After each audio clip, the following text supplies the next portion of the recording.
जय हिंद दोस्तों, मैं हूं आपका दोस्त के बी। तो इस समय जो आरआरबी एनटीपीसी का एग्जाम हो रहा है उसके पॉइंट ऑफ व्यू से आज के इस वीडियो में हम एक और महत्वपूर्ण टॉपिक को डिस्कस करेंगे, यानी कि हमारे देश के जो भी क्लासिकल डांस हैं उनके बारे में हम लोग यहां पर जानेंगे। तो पूरा वीडियो बहुत ही ध्यान से देखिएगा और वीडियो अगर आपको पसंद आता है तो उसे लाइक करने के साथ अपने सभी दोस्तों से शेयर जरूर करिएगा। एनटीपीसी एग्जाम के लिए 17 स्पेशल वीडियो मैं ऑलरेडी बना चुका हूं, जिससे प्रतिदिन आपकी परीक्षाओं में प्रश्न पूछे जा रहे हैं। तो उन वीडियोस को अगर आपने नहीं देखा है तो ऊपर के आई बटन पर उन वीडियोस की आपको लिंक मिल जाएगी, तो वहां पर जाकर के आप उन वीडियोस को जरूर देख लें। तो चलिए इस वीडियो की हम शुरुआत करते हैं, लेकिन सबसे पहले मैं आपको अनअकैडमी समिट 2.0 के बारे में बताना चाहूंगा। तो अनअकैडमी का नाम आप सभी ने सुना होगा, जो कि भारत का नंबर 1 ऑनलाइन एजुकेशनल प्लेटफॉर्म है।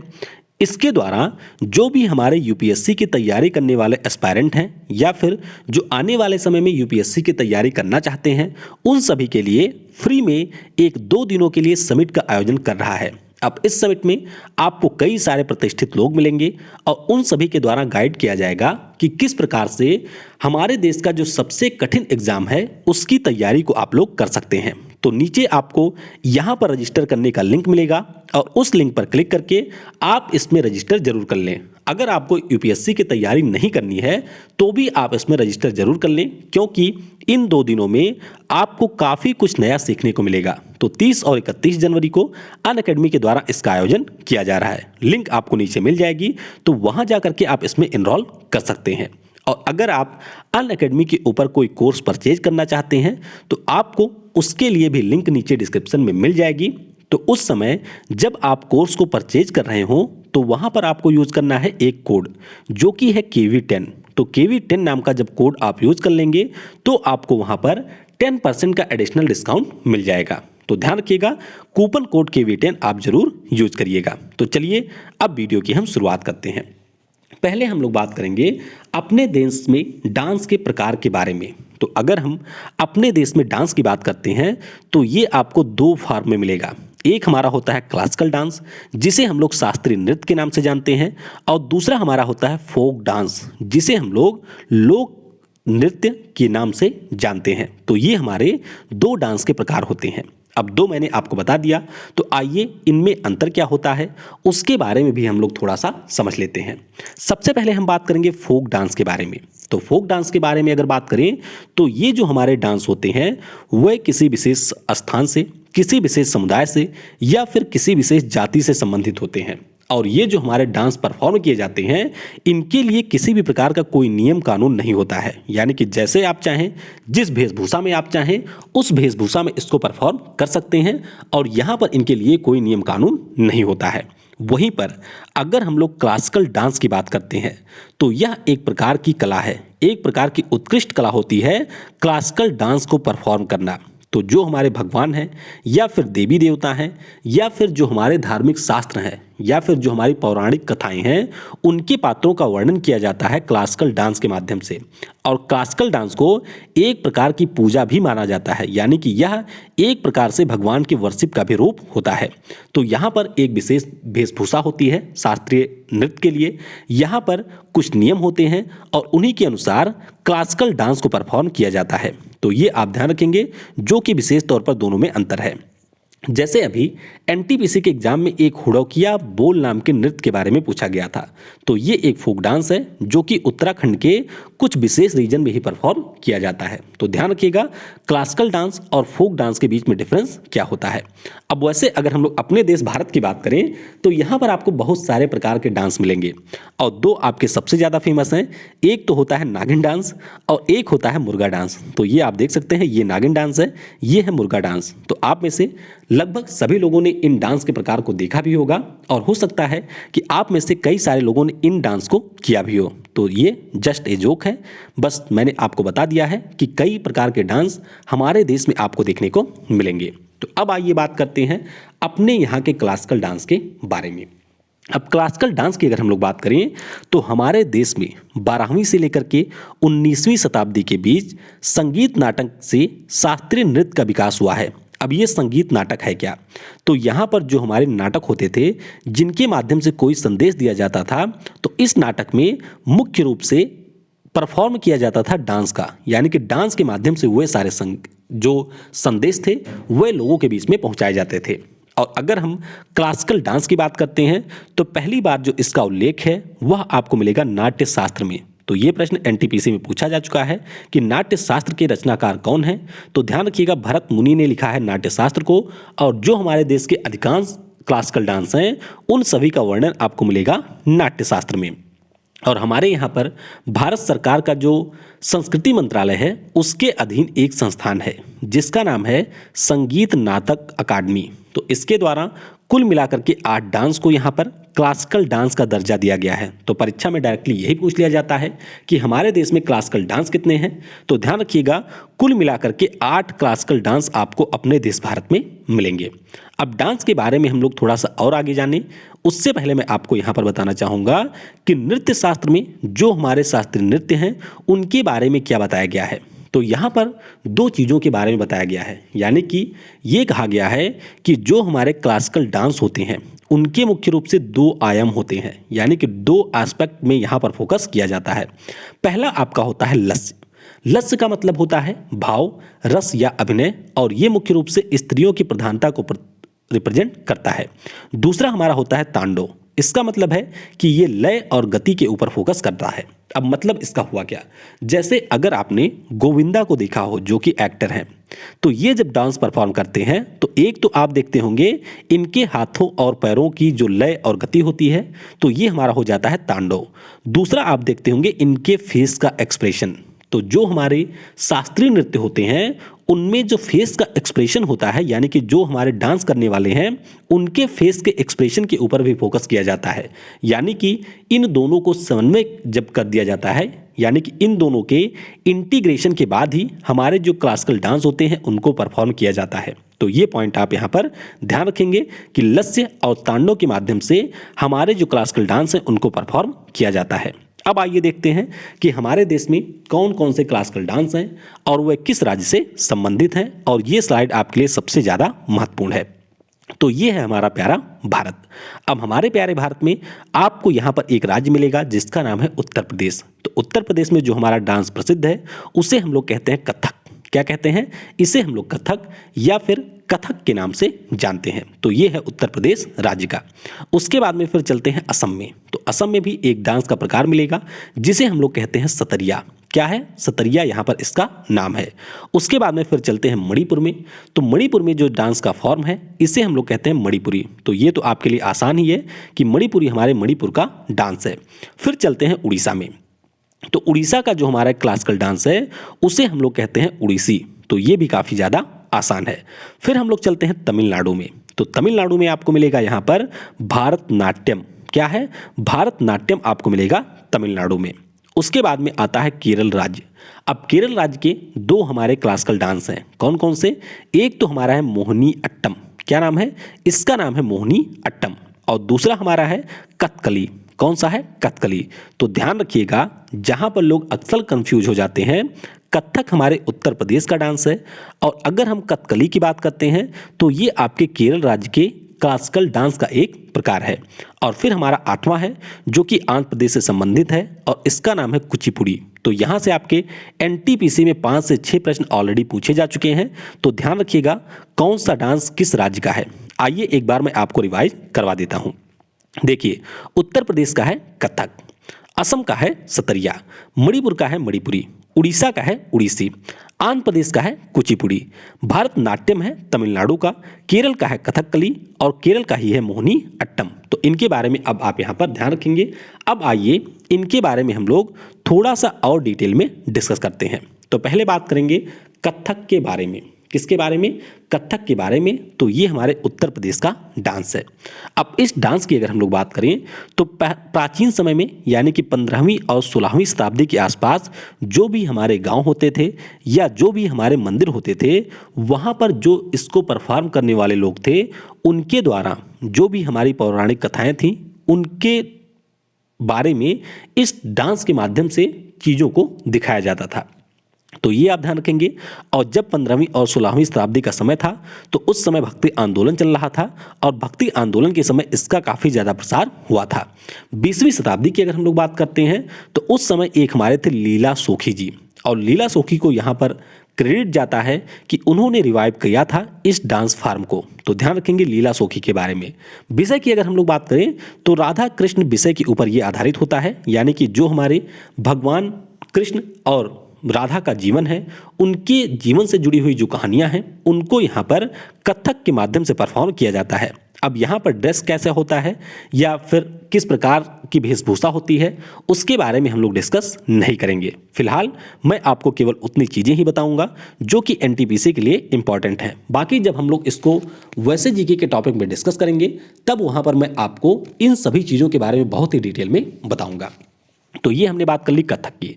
अब कथक से कई सारे प्रश्न और पूछे जाते हैं, जैसे कि कथक एकमात्र हमारा ऐसा नृत्य है जिसमें आपको कई घराने मिलेंगे। तो एक है बनारस घराना जिसको लीड किया था जानकी प्रसाद जी ने, रायगढ़ घराना है जिसके मुखिया थे राजा चक्रधर सिंह, लखनऊ का घराना है जिसके प्रमुख थे नवाब वाजिद अली शाह, और जयपुर का है जिसके थे भानु जी। तो ये आपको ध्यान रखना है।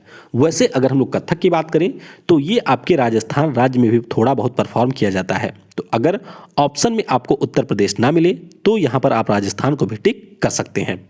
अब सबसे महत्वपूर्ण सेगमेंट कि कौन से हमारे कथक से जुड़े हुए प्रमुख नर्तक रहे हैं, यानी कि प्रमुख प्रस्तावक कौन रहे हैं हमारे कथक के। तो बिरजू महाराज, इनका नाम आपको जरूर ध्यान रखना है। ये आप देख सकते हैं, ये हैं बिरजू महाराज।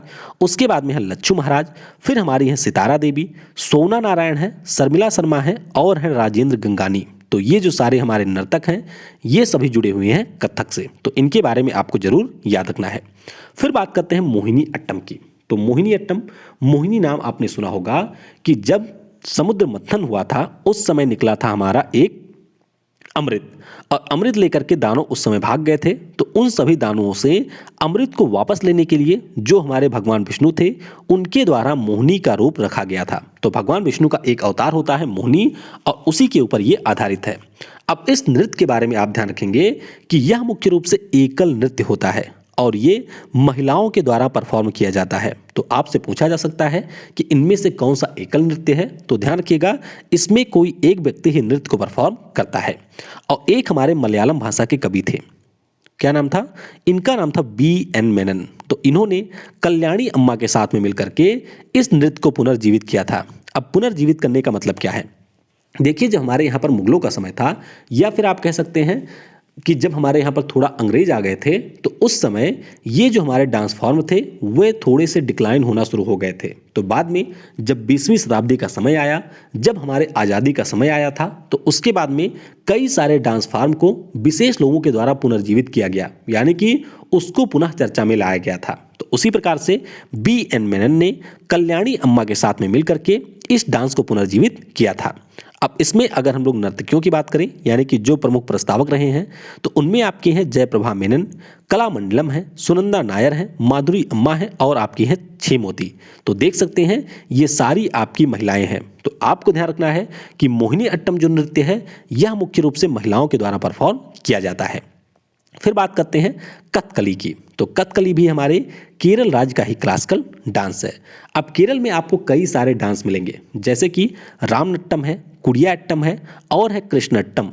तो इन सभी से मिलकर के कथकली डांस का निर्माण होता है। और अगर हम लोग इस डांस फॉर्म की बात करें तो रामायण और महाभारत की जो कहानियां हैं उन सभी के ऊपर ये आधारित होती हैं। तो ये आप देख सकते हैं, ये है हमारे कथकली का ड्रेस। तो 1930 में जो हमारे वही N. मेनन साहब थे उनके द्वारा ही कथकली को भी जीवित किया गया था, पुनर्जीवित किया गया था, यानी कि इनका एक विशेष योगदान है कथकली और मोहिनी अट्टम डांस को रिवाइव करने में। अब आपको ध्यान रखना है कि यहाँ पर जो कथकली हमारा डांस होता है इसमें जो संगीत होता है, जाहिर सी बात है उसमें कोई गाना होता है, तो गाने की जो भाषा होती है वह आपकी है मणिप्रवलम। क्या है? मणिप्रवलम इसकी भाषा है। मणिप्रवलम कौन सी भाषा है? तो ये हमारे मलयालम और संस्कृत से मिलकर के बनती है, और यही संगीत यानी कि यही जो हमारा सॉन्ग होता है उसको इस डांस में प्ले किया जाता है। तो ये भी आप थोड़ा सा ध्यान रखेंगे। अब कथकली के बारे में बात करें तो यहाँ पर ये आकाश तत्व को रिप्रेजेंट करता है। किसको? जो हमारे 5 तत्व होते हैं उनमें से आकाश को रिप्रेजेंट करता है। चलिए नीचे आप बताइएगा कि हमारे 5 मूलभूत तत्व कौन से होते हैं जिनसे हमारा शरीर बना हुआ है। अब यहाँ पर जैसे हमने बात की मोहिनीअट्टम की, तो उसमें आपको मैंने बताया कि यह एकल महिलाओं के द्वारा परफॉर्म किया जाता है। वहीं पर अगर हम लोग बात करते हैं कथकली की, तो ये पुरुषों के समूह के द्वारा परफॉर्म किया जाता है। यानी कि यहाँ पर हमारे पुरुषों का ग्रुप होता है और उनके द्वारा कथकली को परफॉर्म किया जाता है। तो एक विशेष प्रकार का यहाँ पर मास्क भी लगाया जाता है, या फिर आप कह सकते हैं एक विशेष प्रकार की पेंटिंग भी की जाती है। तो इसको हम लोग बाद में डिटेल में डिस्कस करेंगे कि इसमें कलर का भी क्या महत्व होता है। अब कथकली से जुड़े हुए विशेष प्रस्तावकों की बात करें तो रीता गांगुली हैं, गोपीनाथ हैं, कोट्टाकल शिवरामन हैं, गुरु कुंचु कुर्प हैं। तो ये सारे आपके कथकली डांस से जुड़े हुए हैं। फिर बात करते हैं भारत नाट्यम की। तो भारत नाट्यम की अगर हम बात करें तो हमारे देश के जो ये क्लासिकल डांस हैं उनमें से सबसे ज़्यादा पुराना है भारत नाट्यम। तो ये आपको ध्यान रखना है। इसके बारे में जो उल्लेख है वह आपको नंदीकेश्वर के द्वारा लिखित अभिनव दर्पण नाम की पुस्तक में मिलेगा। यानी कि भारत नाट्यम के बारे में जो जानकारी है वह आपको अभिनव दर्पण में मिलेगी। अब इसकी अगर हम लोग बात करें तो यहाँ पर भी जो नर्तक होता है उसके द्वारा एकल प्रदर्शन में कई भूमिकाएं निभाई जाती हैं। यानी कि वह एक ही प्रकार से यहाँ पर अपने को परफॉर्म करेगा और उस परफॉर्मेंस के दौरान कई सारी भूमिकाएं उस पार्टिकुलर डांस परफॉर्मर के द्वारा दिखाई जाती है। तो इसीलिए इन्हें एकाहार के नाम से भी हम लोग जानते हैं। अब अगर हम भारत नाट्यम की बात करें तो एक हमारे फ्रीडम फाइटर थे जिनका नाम था ई कृष्ण अय्यर। क्या नाम था? ई कृष्ण अय्यर। तो इन्होंने इसे पुनर्जीवित किया था और रुक्मणी देवी के द्वारा इसे वैश्विक स्तर पर पहचान दिलाई गई थी। तो इन दोनों के नाम भी आपको ध्यान रखने हैं।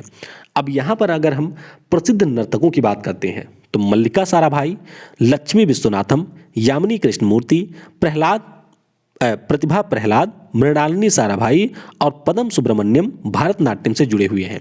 और अभी जो 27 जनवरी को एनटीपीसी का एग्जाम हुआ था उसमें डायरेक्टली यही पूछा गया था कि जो प्रतिभा प्रहलाद हैं वह आपके किस डांस से जुड़ी हुई हैं। तो ध्यान रखिएगा, प्रतिभा प्रहलाद जुड़ी हुई हैं भारतनाट्यम से। तो इन सभी के नाम आपको ध्यान रखने हैं। बाकी ये मृणालिनी साराभाई की बात करें या फिर मल्लिका साराभाई की बात करते हैं तो ये हमारे विक्रम साराभाई से जुड़ी हुई हैं। किस प्रकार से, ये मैं आपको लास्ट में बताऊंगा।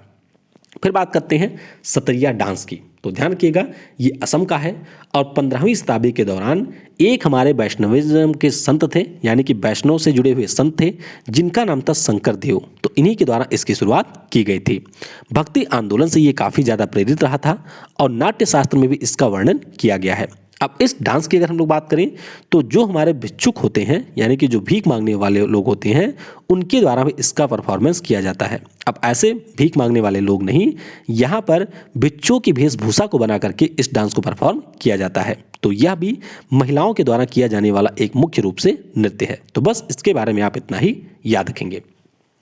फिर बात करते हैं मणिपुरी, जो कि मणिपुर का क्लासिकल डांस है। अब यहाँ पर अगर इस डांस के बारे में बात करें तो मुख्य रूप से जो हमारे भगवान शिव हैं, कौन है? भगवान शिव हैं और माता पार्वती हैं। उनके जीवन से जुड़ी हुई जो भी कथाएं हैं उनके आधार पर इसको परफॉर्म किया जाता है। और मणिपुर में ही आपका होता है लाई हरोबा त्यौहार, तो उससे भी हमारा ये जो मणिपुरी डांस है वह संबंधित है, यानी कि उस अवसर पर भी इसे परफॉर्म किया जाता है। अब यहाँ पर अगर हम लोग बात करें तो 2 लोग होते हैं, एक होती है माइबी और एक होते हैं माइबा और एक होते हैं माबी, यानी कि एक होता है पुजारी और एक होती है पुजारन। तो इनके द्वारा ये बताया जाता है कि किस प्रकार से जो हमारा विश्व है उसका निर्माण किया गया है। तो उसी के ऊपर यहाँ पर इसकी परफॉर्मेंस वर्तमान समय में दी जाती है। जब ये शुरू हुआ था तो उस समय ये शिव और पार्वती के जीवन से संबंधित जो भी हमारी पौराणिक कथाएं थी उनके ऊपर आधारित होता था। मणिपुरी के बारे में आपको ध्यान रखना है कि जो हमारे रविन्द्रनाथ टैगोर जी थे, जिनको नोबेल में पहला पुरस्कार मिला था भारत की तरफ से 1913 में, उनके द्वारा शांति निकेतन में भी इसकी प्रदर्शनी को आयोजित किया गया था। तो आप कह सकते हैं मणिपुरी को रिवाइव करने में रविन्द्रनाथ टैगोर जी का भी एक विशेष योगदान रहा है। मणिपुरी की बात करें तो जैसा कि मैंने आपको ऊपर बताया कि शिव पार्वती के जीवन पर यह आधारित था शुरुआत में, लेकिन अब भगवान कृष्ण के जीवन पर भी आधारित हो गया है। यानी कि भगवान कृष्ण के जीवन से जुड़ी हुई जो भी कथाएं हैं उनको भी यहाँ पर परफॉर्म किया जाता है। और मणिपुरी का एक अन्य नाम भी है, यानी कि इसे जगोई के नाम से भी जानते हैं। तो परीक्षा में हो सकता है आपसे जगोई नाम से पूछ लिया जाए, तो ये आप ध्यान रखेंगे। अब प्रमुख प्रस्तावकों की अगर हम बात करते हैं तो इसमें 4 झावेरी बहनें आती हैं। ये आप इन चारों बहनों को देख सकते हैं। तो काफ़ी ज़्यादा अहम योगदान रहा है मणिपुरी डांस को एक वैश्विक पहचान दिलाने में इन चारों बहनों का।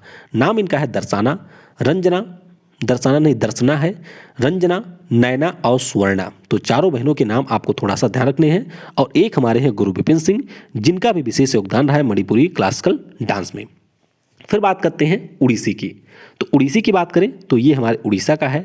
नाट्य शास्त्र में इसका उल्लेख किया गया है और ओड्रा नृत्य के ऊपर ये आधारित है। तो एक हमारा डांस होता है जिसका नाम है ओड्रा और उसी के ऊपर आधारित होता है उड़ीसी।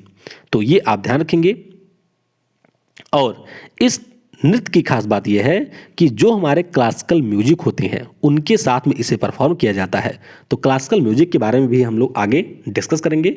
फिलहाल के लिए आपको ध्यान रखना है कि क्लासिकल म्यूजिक के साथ में इन्हें परफॉर्म किया जाता है। अब इसे रिवाइव करने में मुख्य रूप से योगदान रहा है चार्ल्स फैब्री और इंद्राणी रहमान का। किसका? चार्ल्स फैब्री और इंद्राणी रहमान का। और इसकी अगर हम लोग बात करें तो इसमें जो हमारे युवा लड़के हैं वे भी महिलाओं के कपड़ों को पहन करके इस डांस को परफॉर्म करते हैं। तो ये आप थोड़ा सा ध्यान रखेंगे। बाकी अगर हम लोग प्रमुख नर्तकों की बात करते हैं तो पंकज चरण दास जी, सोनल मानसिंह, मीनाती मिश्रा जी और गुरु केलू चरण महापात्र इसके प्रमुख प्रस्तावक रहे हैं, यानी कि उड़ीसी नृत्य के प्रमुख प्रस्तावक रहे हैं। अब यहाँ पर आपको एक बार में इनके नाम नहीं याद होंगे। बेहतर होगा कि आप इसका अच्छे से नोट्स बना लें या फिर वीडियो को कम से कम 2 से 3 बार देखें, तभी आप इनको अच्छे तरीके से याद रख पाएंगे। उड़ीसी के बाद में हमारा आखिरी क्लासिकल डांस है जिसे हम लोग कहते हैं कुचिपुड़ी। तो कुचिपुड़ी डांस की बात करते हैं तो आंध्र प्रदेश में आपको मिलेगा कृष्णा जिला और वहाँ पर था कुचेलपुरम नाम का एक गाँव। तो उसी गाँव से इसकी शुरुआत हुई थी और उसी के नाम पर इसका नाम रखा गया था। तो जब इसकी शुरुआत हुई थी उस समय अभिनेताओं का एक समूह होता था, यानी कि एक प्रकार के इसको परफॉर्म करने वाले नर्तक होते थे और उनके द्वारा गांव-गांव पर जाकर के कुचिपुड़ी जो हमारा डांस है इसको परफॉर्म किया जाता था। तो ये भी जो हमारा भागवत पुराण होता है उसमें जो पौराणिक कथाएं दी गई हैं या फिर जो उसमें दी गई कहानियां हैं उन्हीं के आधार पर परफॉर्म किया जाता है। और इसके बारे में आप ध्यान रखेंगे कि बाल सरस्वती और रागिनी देवी का इससे रिवाइव करने में विशेष योगदान है। किसका? बाल सरस्वती और रागिनी देवी का इससे रिवाइव करने में अहम योगदान रहा है। प्रमुख नर्तकों की बात करते हैं तो राजा रेड्डी, राधा रेड्डी, इंद्राणी रहमान और यामिनी कृष्णमूर्ति इनका विशेष योगदान रहा है कुचिपुड़ी डांस के क्षेत्र में। तो ये हमने बात कर ली 8 क्लासिकल डांस के बारे में। हालांकि बहुत ज़्यादा मैं डिटेल में नहीं जा सका क्योंकि एनटीपीसी एग्जाम के लिए ये वीडियो है। फिर भी अगर आप लोग चाहेंगे तो आने वाले समय में मैं इसको बहुत ही ज़्यादा डिटेल में आपको बता दूंगा, जिससे अगर आप यूपीएससी के लेवल तक का एग्जाम देते हैं तो भी आप आसानी से इससे प्रश्नों को सॉल्व कर पाएँ। अब मैंने आपको बताया था 2 लोगों के नाम, एक है मृणालिनी साराभाई और दूसरी है मल्लिका साराभाई। तो ये जो मृणालिनी साराभाई हैं ये हमारे विक्रम साराभाई की वाइफ है। कौन है?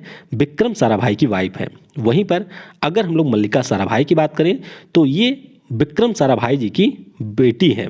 तो मृणालिनी साराभाई की बात करें तो हालांकि इनका निधन हो चुका है, लेकिन हमारे भारत के 2 क्लासिकल डांस में विशेष योगदान रहा है इनका।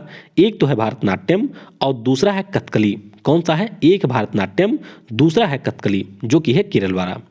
और मल्लिका साराभाई की बात करते हैं तो इनका विशेष योगदान रहा है भारतनाट्यम और कुचिपुड़ी। तो भारतनाट्यम इनमें दोनों कॉमन है, ये हमारे है तमिलनाडु का। कथकली की बात करें तो ये केरल का है और कुचिपुड़ी की बात करते हैं तो ये है आंध्र प्रदेश का। तो इनसे भी प्रश्न पूछा जा सकता है, इसके बारे में आपको ध्यान रखना है। आज शाम की जो वीडियो होगी उसमें हम लोग जो भी हमारे देश के प्रमुख दर्रे हैं उनके बारे में डिस्कस करेंगे, क्योंकि एनटीपीसी एग्जाम में दर्रों से भी प्रश्न पूछा जा चुका है। तो उस वीडियो में हम लोग दर्रों के बारे में डिस्कस करेंगे। Thanks for watching. जय हिंद, जय भारत और सबसे जरूरी, पढ़ेगा भारत तो बढ़ेगा भारत।